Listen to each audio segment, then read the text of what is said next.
Hey guys, welcome back to Self-Care with So Wall. Today we are talking about mental health and drug addiction. Drug abuse and drug addiction is characterized by the use of illegal drugs, over-the-counter drugs, or prescription drugs in excessive amounts or used in ways that they're not supposed to be used. The main focus with mental health is that they can go hand in hand. Worsened mental health can lead to a higher dependency on drugs, which can lead to addiction, and then overuse of drugs can lead to worsened mental health. To start, we need to discuss how that works in your brain. Here's your brain. You have your happy molecules or receptors, which is going to be your serotonin and dopamine.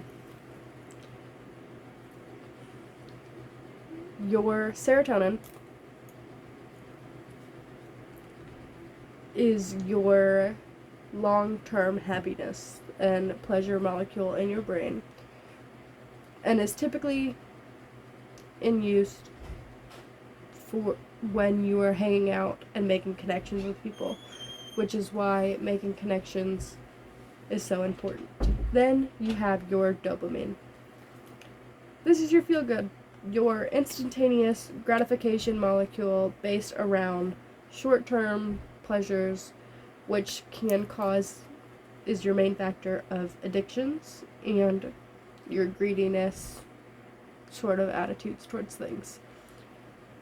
But the lack of dopamine and serotonin can lead to anxiety and depression. So while dopamine isn't always seen as wonderful because of the fact that it is the molecule that's your addiction, you still need it or it can worsen your mental health.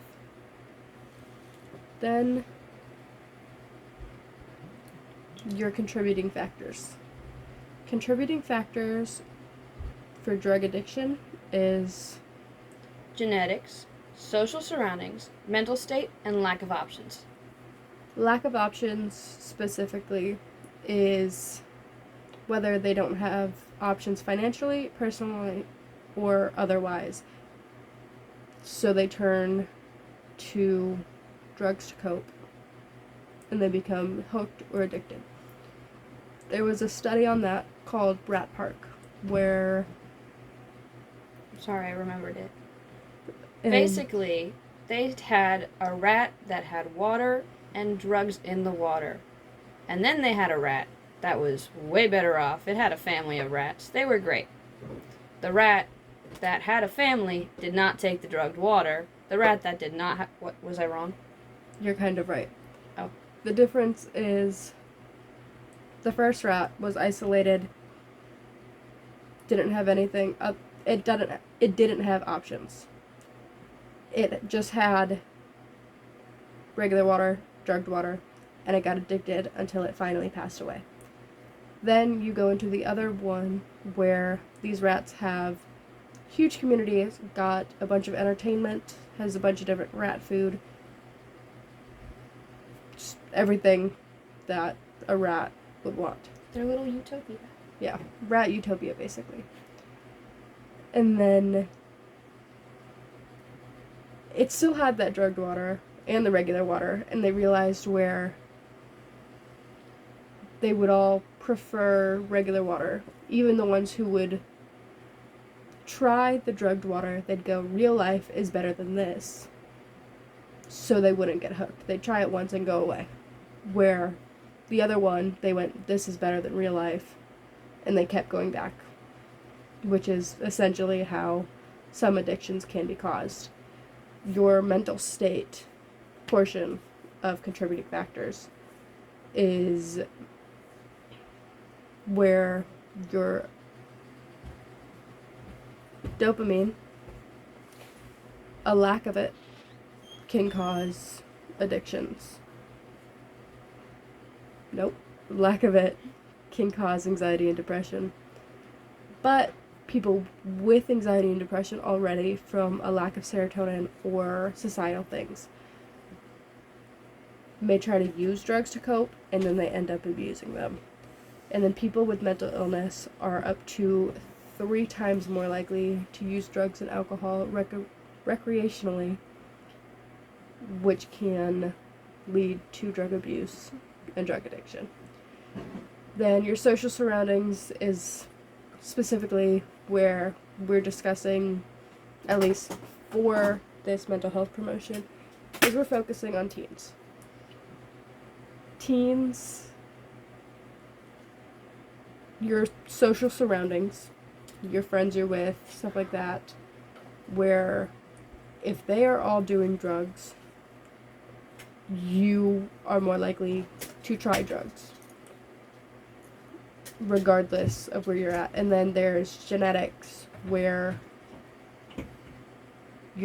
if multiple people in your lineage directly have been addicted to drugs or alcohol abuse, there's something that's considered your addiction gene, which can make you more susceptible to getting addicted to drugs. Then you have how do your drugs affect your life? Because they will. Eventually, if you are abusing them or addicted to them, they're going to create issues, essentially. So we've got family and friends, work and school, and social isolation.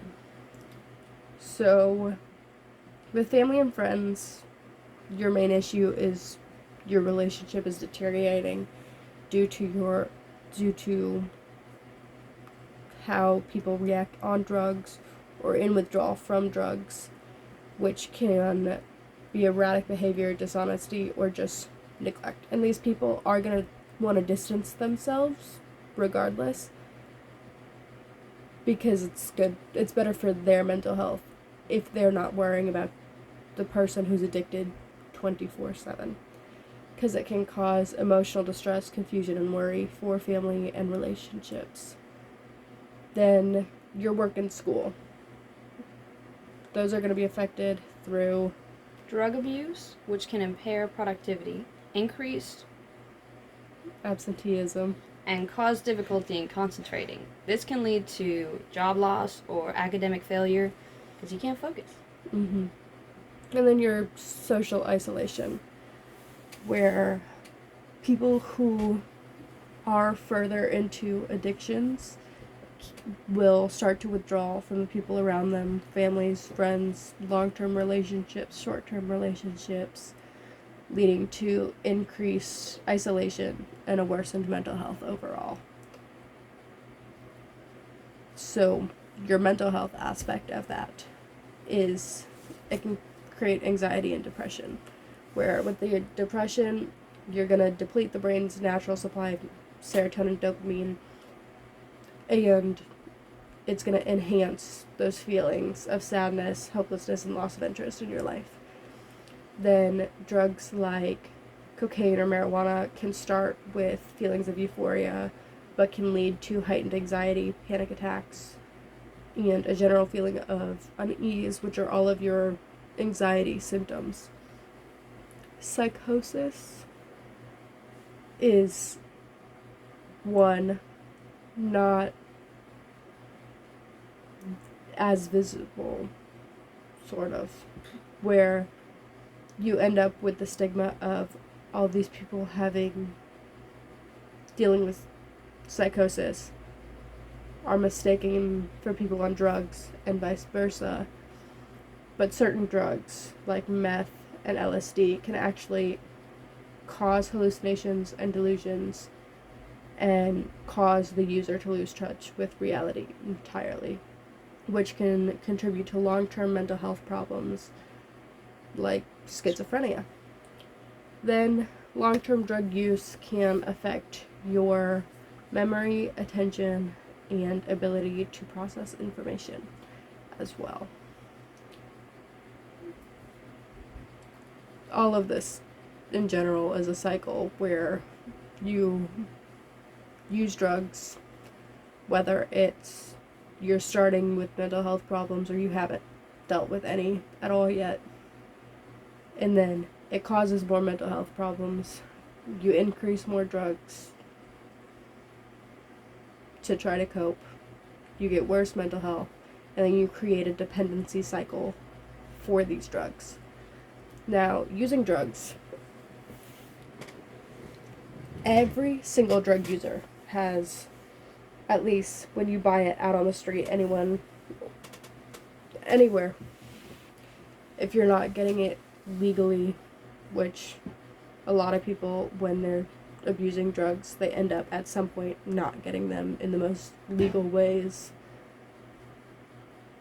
is at risk of getting their drugs laced with fentanyl. Which begs the question, is that drug worth your life in the long run? Fentanyl is a drug that's approved by the FDA and used as an anesthetic and works as a pain relief, but it's a narcotic that in micro doses, absolutely tiny, tiny doses, are helpful when prescribed by a doctor, but can very easily be fatal if you don't know what you're doing. Which, if you're not a doctor, you probably don't. For example, lethal dose of fentanyl is 2 milligrams. 2 milligrams is about half to 3/4 a grain of rice. And most people aren't paying attention to that much amount of their drugs.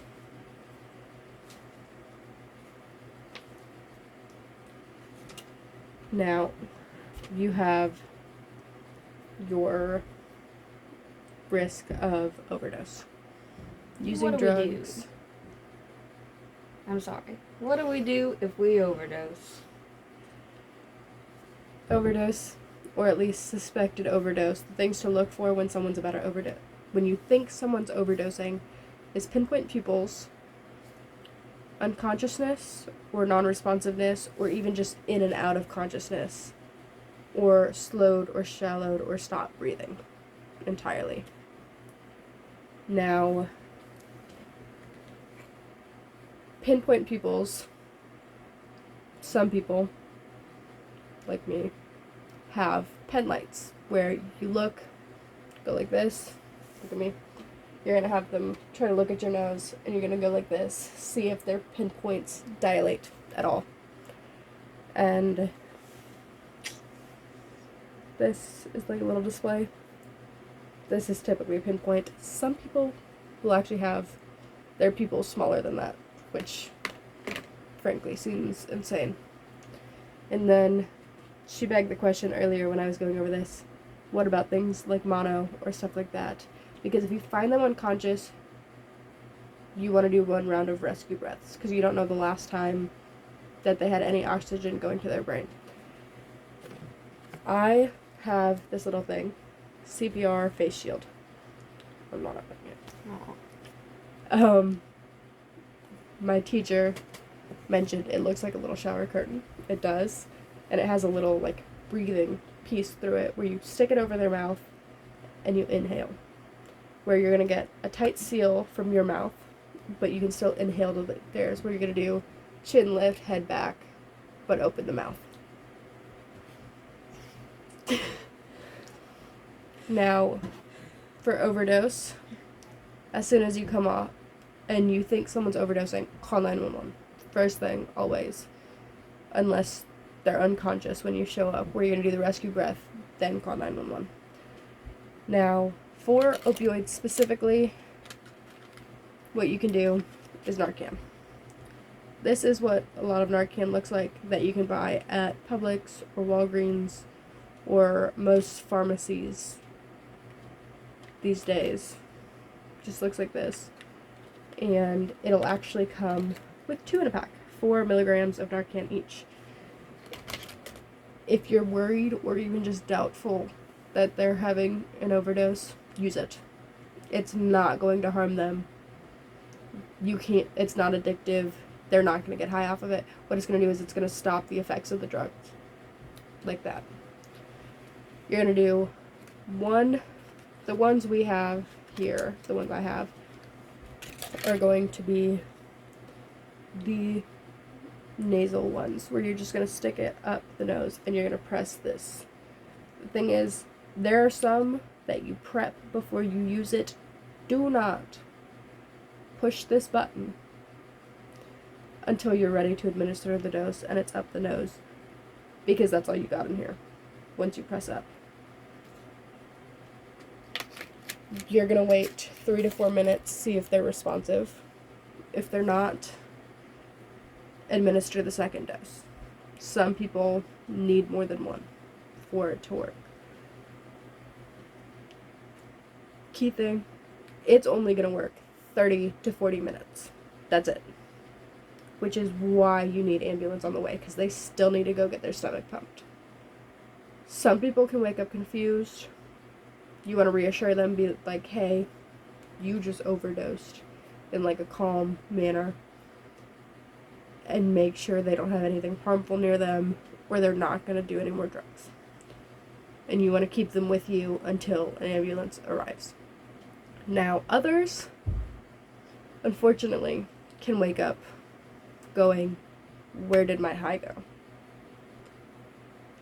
And they can come out swinging and wanting to fight you, or others can wake up and immediately try to go get more drugs. Which obviously, one, they can get even more upset because that drug that they're just trying to take isn't going to work. It's just going to do more damage long term if they don't get to the hospital in time. And for people struggling with drug abuse and drug addictions, the helpline to call is 1-855-378-4373, or you can text 55753. And if you have feelings of harming yourself or others, the suicide hotline is 988 in the United States.